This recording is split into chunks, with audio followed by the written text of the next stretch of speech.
Well, first of all, I really had an amazing time there. Surprising after surgery and everything. Nikki and Mark were nothing but helpful. They always came in, checked on me. We played games. Nikki walked me around the halls. And then at the very end, when we were leaving, I know that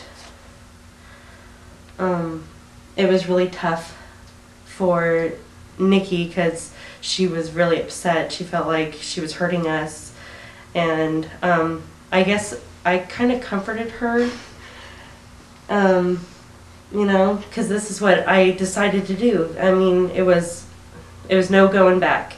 It was, you know, the best choice I'd ever made, and I wanted her to know that first thing. So.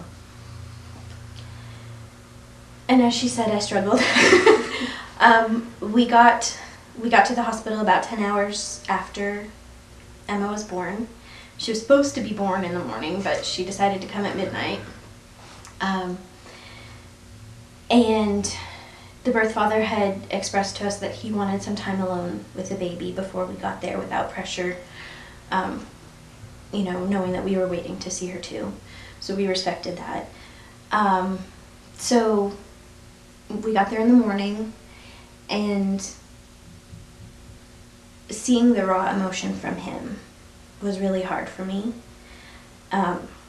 because we had already really started to care for these people, not just as somebody who was giving us a baby, but as human beings. We had a lot of fun. You know, things smoothed out later that day, and he came and visited with us, and it was fun. We like Cheyenne said, we played games, but I think we got in a little bit of trouble because we were too noisy. And then it was hurting Cheyenne because she was laughing too much with her C-section, so we had to stop playing games. But we did spend a lot of really great time together. And then the night before we were to be released from, everybody was to be released from the hospital, it all started to really hit home. I guess the best thing that I could compare it to is leaving summer camp. You've had a great time, and you know you've got to go back to the real world, and you know nothing's going to be the same as it was before that, and you're never going to have that same feeling back.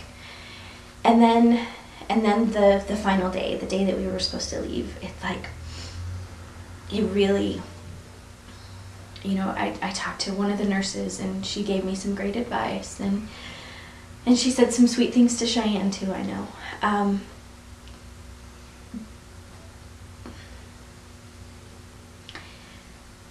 I guess I knew that the grief that was ahead for my new friends, and nothing prepared me for that.